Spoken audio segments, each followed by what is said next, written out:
I still remember the exact moment my boss took my project away. It wasn't just a spreadsheet or a slide deck, it was a year of my life. He leaned back in his leather chair during the Monday all hands, glanced at me for half a second, then turned to the room and said, "This project, it's theirs now." And just like that, he handed my work to his favorite employee. I didn't shout, I didn't argue. I just sat there listening to polite claps from people who didn't dare look me in the eye. That's the thing about corporate betrayal. It doesn't sound like a fist hitting a table. It sounds like silence, like air conditioning humming in a conference room while your blood runs cold. If you've ever had someone take credit for your work, you'll understand the way my stomach dropped. And if you haven't, stick around because you're about to see how corporate revenge can taste sweeter than any apology. Before I go on, do me a favor, tap like, hit subscribe, and drop a comment with where you're watching from. Trust me, you're going to want to see how this ends. It started a year earlier. I had been assigned what looked like a side project, a client retention tool nobody thought would work. I was the quiet one in the office, the kind of employee who gets called reliable in performance reviews, which is usually code for invisible. But I saw potential. I stayed late. I tested. I iterated. I built something lean, precise, and scalable. I documented every step, every decision, because I believed in doing things right. I had visions of presenting it to the board myself, showing them how much money we were bleeding and how this system could plug the holes. But that dream ended the second my boss realized it could make him look good. He had a favorite, a slick talker, always laughing at the boss's jokes, the kind of guy who added exclamation marks in emails to look approachable. When the tool started showing results in beta tests, my boss didn't praise me. He pulled me into a side room with glass walls and said, "Listen, we need someone with more visibility on this. Don't take it personally." More visibility. That's corporate code for not you. The meeting where he made it official was like a theater performance. The favorite stood next to him with a grin, holding my slides as if he had written them. "We're excited to announce the next phase," my boss said. We. I sat 3 chairs away, my notes in front of me, my mouth dry. And then came the line that still echoes in my head. "It's theirs now." No credit, no acknowledgement, just theft, clean and simple. The kind that hides behind professional smiles and fake applause. I caught a coworker's eye across the table. He looked away instantly. Another fiddled with her pen, tapping nervously. Everyone knew. Nobody said anything. That's how it works. But here's the part my boss didn't count on. I'm not someone who makes noise in the moment. I don't slam doors or send all-caps emails. I'm someone who documents, who saves copies, who notices who was CC'd and who wasn't. While they celebrated their new leader, I sat quietly taking mental snapshots. The timestamp of the announcement, the edits in the shared drive, the small lies that piled up like bricks in a wall. They thought I was defeated. What they didn't see was that I had just shifted gears. Because if corporate life has taught me anything, it's this. The system protects the loud until the receipts show up, and I had them all. So when my boss smirked at me and said, "Be a team player," I nodded. But in my head, I was already thinking, "You just handed me the rope, and I know exactly how to pull it." People think theft at work happens in a single moment. One announcement, one stolen slide deck, one meeting. But corporate theft is slower, more methodical. It's a drip, an email edit here, by a calendar invite without your name there. By the time you realize the water's rising, you're already drowning. I had receipts from day one. The project had started as a client retention prototype. My files were all labeled with dates, version histories neatly tracked in SharePoint. I'd logged every change in Jira, even the ones my boss dismissed with a wave of his hand. "Too detailed," he used to say. Funny how those too detailed notes later became evidence. When the favorite employee was put in charge, the first thing they did was copy my documentation into a shiny new folder with their initials at the top. I watched the access logs. I saw the timestamps. I knew exactly which of my paragraphs they pasted into their summary deck. They didn't even bother changing my phrasing. The theft wasn't just about credit. It was about control. The favorites started sending update emails to leadership, written in that fake upbeat tone. We're making great progress. Excited to hit next week's milestone. Exclamation marks like confetti. No substance underneath. The problem? They stripped out all the risk factors I had flagged. Database load, API rate limits, compliance requirements. I'd written detailed memos on each of those risks. Memos that now lived in my archived folder, untouched, unread, except I had also sent copies to myself. Time stamped. Forwarded to my personal email through the official compliance channel we used for remote backups. Perfectly legitimate, perfectly traceable. They thought burying my warnings made them disappear. All it did was make the contrast sharper. Meanwhile, the timeline tightened. Finance had promised the board a working retention tool by end of quarter. Client success had already dangled it in front of 2 major accounts. My boss wanted a hero metric for the next quarterly business review. Churn reduced, revenue stabilized. He didn't care how, he cared when. So when the favorite gutted my safeguard protocols because they were slowing things down, everyone looked the other way. HR called it being a team player. PMO called it agility. The reality? They were dismantling the brakes on a car headed straight for a cliff, and I had already filed the mechanics report saying exactly that. The cracks showed early. 2 weeks after the handover, I noticed error logs spiking in the test environment. Queries timing out, API calls rejected. Nothing catastrophic yet, but enough that anyone paying attention would have asked questions. The favorite didn't ask questions. They just muted the Slack channel. I screenshotted everything. Error graphs. Ignored messages. The resolved tickets closed without explanation. My boss had told me, don't create noise. Fine. I wouldn't create noise. I'd create a record. Then came the moment that sealed it. The favorite scheduled a demo for a senior VP. I wasn't invited, but someone accidentally left my name on the calendar chain. I slipped in 5 minutes early, muted, camera off. I watched as my code, my queries, my models, my dashboards were presented like someone else's child, dressed in a rented suit.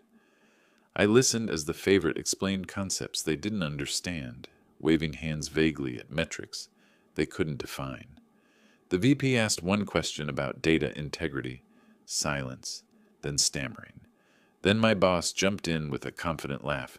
We've got safeguards in place, don't worry. Safeguards that I had written, safeguards that they had already removed.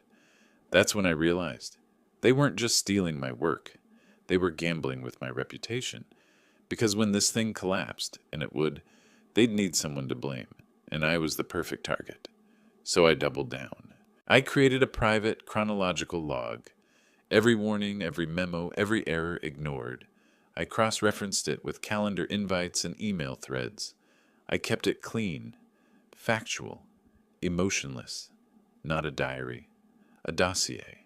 While they thought I was licking my wounds, I was building a case, a quiet, airtight case. Because here's the truth about corporate betrayal. It's not about how loud you yell in the moment. It's about how much proof you have when the walls start cracking. And from where I was sitting, those cracks were getting bigger every day.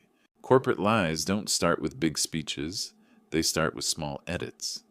Numbers smoothed for clarity. Risks rebranded as opportunities. Silence where alarms should be ringing. That's exactly what I watched happen after my boss handed my project to his favorite. The first reports went out the following week.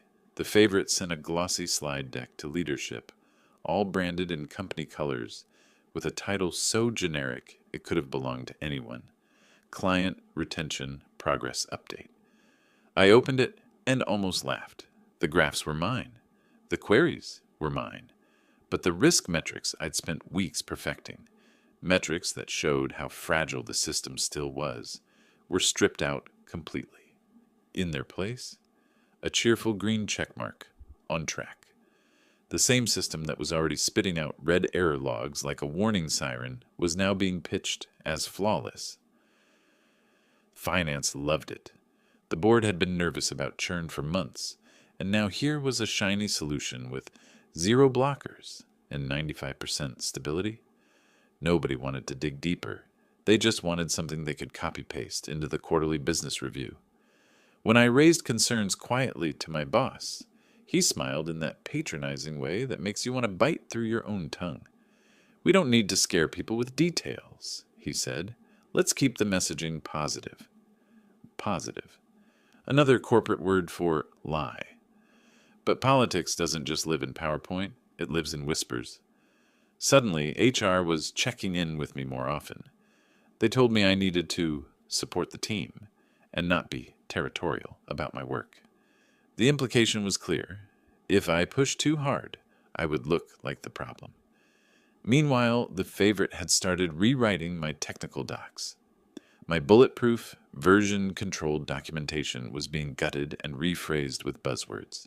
Sentences like, "Redundancy protocols must remain enabled to ensure SLA compliance," were replaced with, "The system is designed for agility.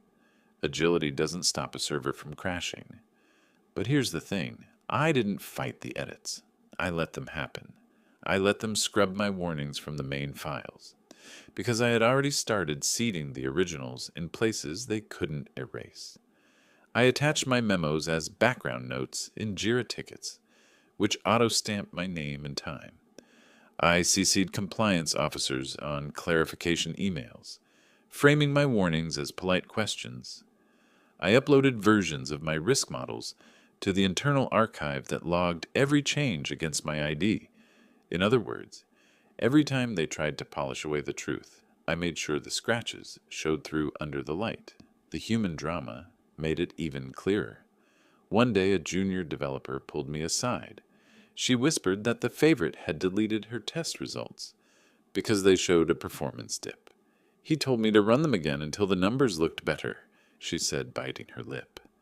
I told her to forward me the raw logs, just in case. She did. Now I had proof that it wasn't just me. They were silencing anyone who made them look bad. And the lies only got bolder. At the next cross-department meeting, the favorite presented a milestone-achieved demo. I knew exactly what I was looking at. A dummy data set, cherry-picked to hide the instability. I watched him point to the screen and say, "As you can see, the model scales seamlessly under load." I almost choked. The test had been capped at 50 users. Real-world demand was in the thousands. But nobody in the room asked. Nobody wanted to ask. And that's when I understood the game. It wasn't just my boss and his favorite. It was the whole system, greased with fear and ambition. Nobody wanted the truth. They wanted something pretty enough to survive until bonus season. So I played along. Outwardly, I was quiet, cooperative, a team player. But behind the scenes, I was planting evidence like landmines. Not angry rants, not emotional diary entries. Facts. Clean, dated, untouchable facts. Because when the crash came, and it was coming, the only thing that would matter was who had the receipts. And I had a library. The first time I saw the system buckle, it wasn't in a demo room or a test environment. It was in front of one of our biggest clients, during a live pilot that had been scheduled too early, against my repeated warnings. The day started with fake confidence. The favorite strutted into the conference room 15 minutes early, laptop under his arm, already rehearsing the pitch in front of his reflection in the glass wall. My boss paced behind him, hands clasped, telling everyone how this demo would be a turning point for the quarter.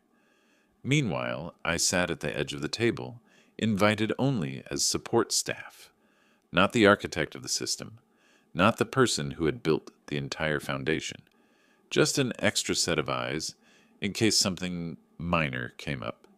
I knew better. The client logged in remotely.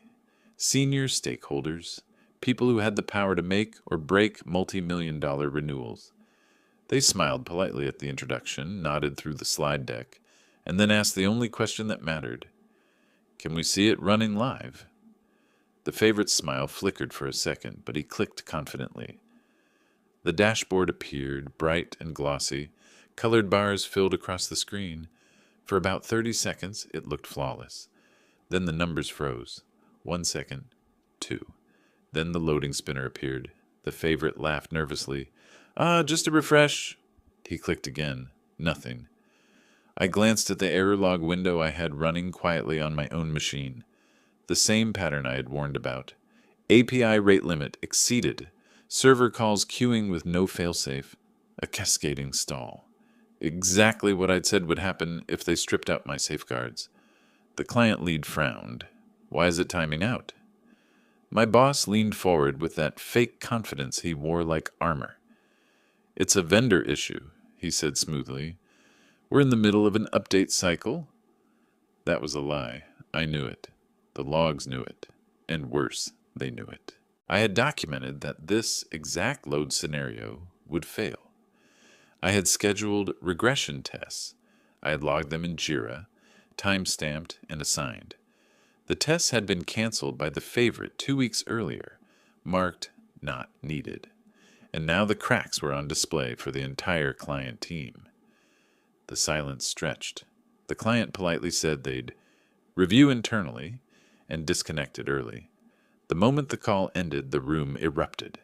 The favorite insisted it was a data issue. My boss waved his hand, saying it was just a hiccup. Then my favorite part. He turned to me. Did you catch what went wrong? I looked him dead in the eye. Yes, I caught it 3 weeks ago. It's in the test logs. The favorite's face went pale. My boss's jaw tightened. Let's not be dramatic. But I wasn't dramatic. I was calm. Too calm. Because I knew the damage wasn't just technical, it was political. That night, my inbox lit up.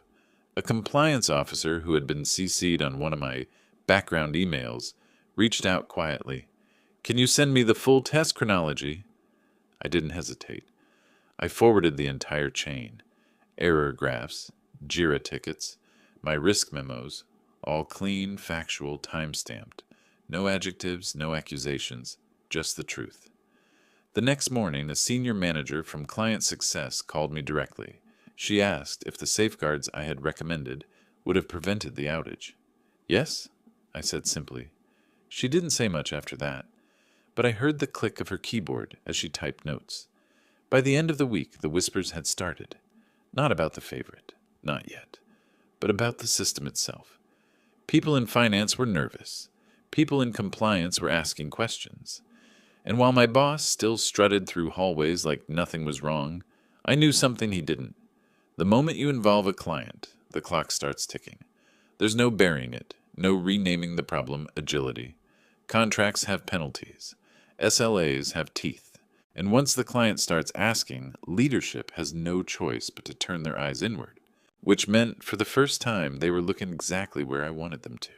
Corporate betrayals don't end with shouting matches. They end with paperwork. After the failed pilot, my boss doubled down on denial. He walked through the office with a pasted-on smile, telling anyone who'd listen that the outage was temporary and handled. But what he didn't realize was that his lies had activated something more dangerous than gossip: compliance. The compliance officer who had reached out to me sent a follow-up. Could you provide the chronological sequence of your risk assessments? Please keep it factual. That single line told me everything I needed to know. They weren't looking for opinions. They were looking for evidence. And evidence I had in abundance. I spent the next weekend in silence, compiling. No adjectives, no accusations. Just a timeline. Dates, Jira ticket numbers, Slack threads, attached memos. Every warning I had given. Every test that had been canceled. Every safeguard stripped away. It read less like a complaint and more like a black box flight recorder. By Monday morning, the report was 27 pages long. I didn't send it to my boss. I didn't even send it to my direct manager. I sent it to the compliance officer, CCing internal audit. Then I closed my laptop and went to work like it was any other day. Meanwhile, my boss was unraveling. The favorite had insisted the pilot outage was an edge case. But clients don't care about excuses, they care about uptime. Within days, client success flagged a potential SLA breach. Penalties were looming. Finance started to sweat. And then legal got involved. Contracts don't forgive. They don't care if your favorite employee smiles at the right people. They care about clauses. And one clause in particular was clear: failure to maintain stability during a pilot-triggered financial penalties. Suddenly, my quiet dossier wasn't just a stack of notes. It was a lifeline for legal, and a noose for my boss. Here's the part that still makes me smile. My boss called me into his office, the same glass-walled fishbowl where he had once stripped me of my project. This time, his voice wasn't booming with authority. It was clipped, tense. "Can you, clarify what happened with the safeguards?" he asked. I kept my tone neutral. "It's in my reports." "I mean," he rubbed his temple, "off the record." I looked at him, really looked at him. The man who had taken my work, erased my name, and handed it to someone else as a gift. And now he wanted my help. Off the record? "I don't work off the record," I said. "I document." His face tightened. He dismissed me with a wave, but I could see it. The first flicker of fear. While he scrambled, I built alliances. I had coffee with the compliance officer, purely informal, of course. I answered questions for internal audit. I gave client success a quiet outline of how the safeguards should have worked. Always calm, always precise, never emotional. And every time, I emphasized the same point. The system wasn't inherently flawed. It had been sabotaged by shortcuts, deliberate choices, documented choices. They listened, and more importantly, they remembered who had told them. Behind the scenes, rumors started to spread. A junior developer told me she'd overheard finance muttering about liability. Someone in legal asked for access logs. People who had ignored my emails a month ago were suddenly replying within minutes. The favorite, meanwhile, was sweating. He started stopping by my desk, asking casual questions, trying to sound friendly. "Hey, remember that regression test you ran last quarter? Do you still have those numbers?" "Yes," I said simply. "They're in the archive." He nodded too quickly, muttered thanks, and walked away. He didn't know those numbers had already been attached to a compliance packet. The truth about corporate revenge is this: it's not about screaming in a meeting. It's about patience. About letting people destroy themselves with the lies they swore would protect them. And my boss? He was still smiling for the hallways, still putting on his show. But the rope was already around his neck. He just hadn't felt the pull yet. The funny thing about corporate collapse is that it doesn't start with a bang. It starts with a calendar invite. Mandatory review. Client retention pilot. The subject line alone was enough to send tremors through the office. Nobody likes the words mandatory and review in the same sentence, especially not when legal, compliance, and audit are all listed as attendees. I knew what was coming. My boss didn't. The boardroom was crowded that day. Rows of suits, muted voices, nervous tapping of pens. The favorite sat at the head of the table, smiling too wide, with my boss beside him, shoulders squared like a general ready for war. Audit began with the timeline. Not my voice, not my words, but my work. The compliance officer flipped through a binder thick with documents. Error logs, JIRA tickets, Slack threads, every safeguard I'd designed, every warning I'd filed, every canceled test, dates, times, screenshots. The silence in the room was deafening. The favorite tried first. These were edge cases. We didn't think they were material. Audit cut him off. They were material enough that your colleague documented them repeatedly. And the failures align exactly with those warnings. The favorite's face turned crimson. He looked at my boss. My boss leaned forward, oozing confidence. These were strategic decisions. We had to move fast, and risk comes with innovation. The compliance officer raised an eyebrow. So it was a conscious choice to remove safeguards? For the first time, I saw my boss hesitate. The clients had also submitted their own complaint. The SLA breach was official. Penalties were already in motion. Finance confirmed the cost, millions. That's when the board members, who until then had been silent, started shifting in their chairs. "Who authorized this?" one asked sharply.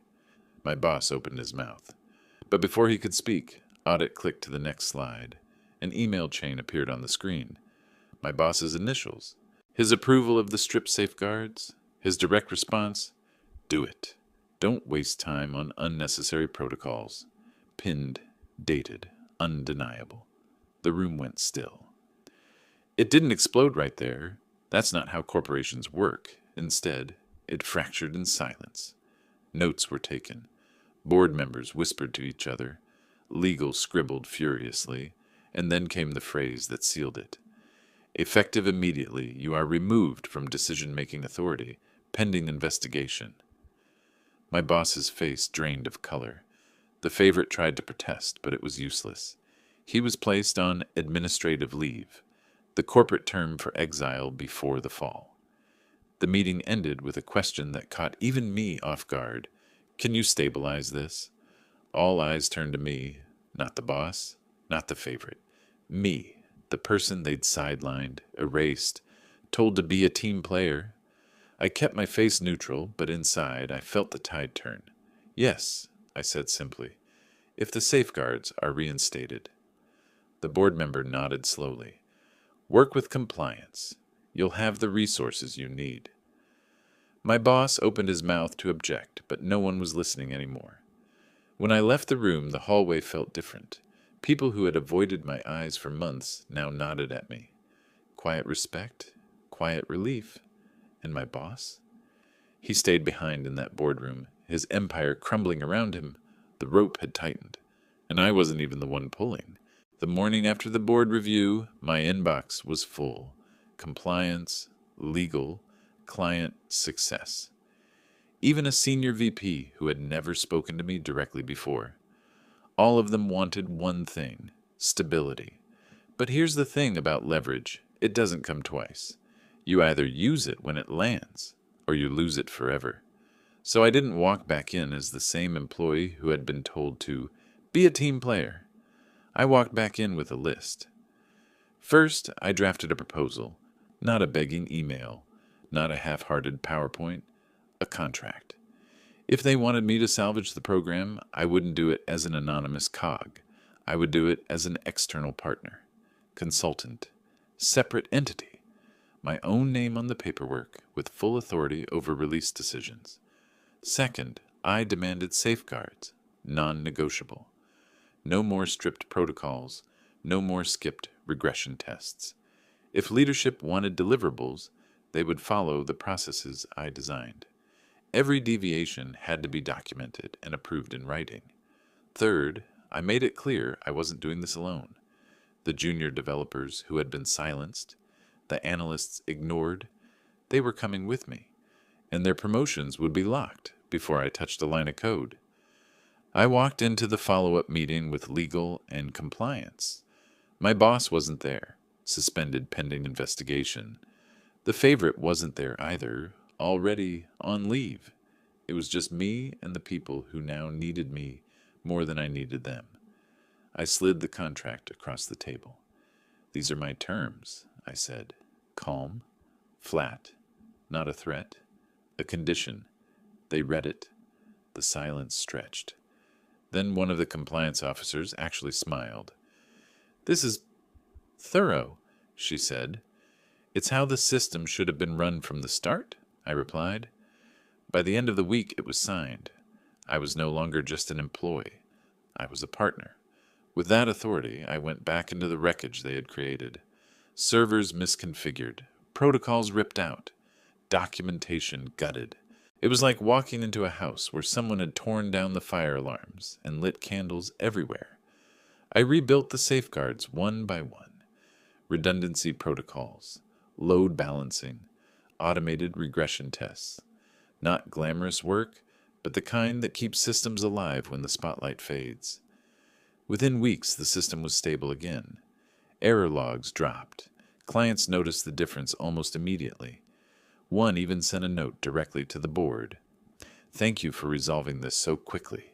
We finally feel confident moving forward." That single sentence was worth more than any applause. Meanwhile, the whispers about my boss grew louder. Audit was digging deeper. The favorite was nowhere to be seen. But I didn't care. Their downfall was their business. Mine was different. Because for the first time, I wasn't surviving. I was steering. Here's the part I'll never forget. The same VP who had once ignored me in meetings pulled me aside after a review session. "We're lucky you stayed," he said. I looked at him, unblinking. "I didn't stay. You hired me." He laughed nervously, but the point landed. I wasn't their quiet analyst anymore. I was their partner, and partners don't beg for recognition. They demand terms. That's what corporate revenge looks like when it's done right. Not screaming, not slamming doors, but walking back into the same room where you were erased, and making everyone else sign your name in ink. And yet, the story wasn't over. Because when karma arrives, it doesn't just knock once. It lingers. And the final act for my boss was still waiting. Corporate justice rarely looks like TV. There are no dramatic firings in front of the whole company, no security guards dragging someone out by the elbow. The end comes quietly, sealed in memos and signatures, whispered down hallways until it becomes fact. But this time, it was different. 3 weeks after I signed my consulting contract, the board called an all-hands update. The kind of meeting where attendance isn't optional. The kind where people check their calendars nervously, sensing something heavy is about to fall. The video wall lit up. Board members sat stiff in their suits. Then the announcement came, "Effective immediately, boss's name is no longer with the company." Just like that. No excuses, no spending more time with family. A clean removal. The room went dead silent. People looked at each other, eyebrows raised. No one clapped, but the absence of protest was louder than applause. Then came the favorite. 2 days later, an email slid into everyone's inbox at 9:14 a.m. Favorite's name has decided to pursue opportunities outside the company. Translation, he had resigned before the axe could fall. His LinkedIn profile went dark. His name disappeared from projects overnight, as if he'd never existed. It was almost surgical, the way the company erased both of them. And yet, everyone knew the truth. Meanwhile, I kept working. The system stabilized. Clients renewed contracts. Compliance praised the structural improvements. My team of juniors grew into confident engineers under the promotions I'd insisted on. The board asked me to present at the next quarterly business review. For the first time, I stood at the front of the room, slides in my own name, explaining how the safeguards protected millions in revenue. When I finished, the CFO leaned into his mic and said, "This turnaround wouldn't have been possible without my name." It wasn't flattery. It was recognition, carved into the official record. But here's the part that tasted sweetest. I walked past the same glass conference room where my boss had once taken everything from me. Same cold air, same hum of fluorescent lights. Only this time, I wasn't carrying his notes. I was carrying my own contract, my own authority, my own company's badge clipped to my pocket. I didn't need to raise my voice. The walls themselves remembered. Corporate karma isn't about revenge in the cinematic sense. It's about survival with receipts. It's about patience. It's about letting people build their own gallows out of shortcuts and lies, and then watching the system pull the lever for you. My boss thought he could erase me. Instead, he erased himself. And I didn't just get my project back. I got something better. Freedom. Power. A name no one could scrub from the record again. So if you're sitting there, watching this, wondering if it's worth it to keep documenting, keep saving, keep fighting in silence, let me answer for you. Yes. Because sometimes the best revenge isn't loud, it's quiet. And when it lands so hard the entire building shakes. That was the end of him. But for me, it was the beginning.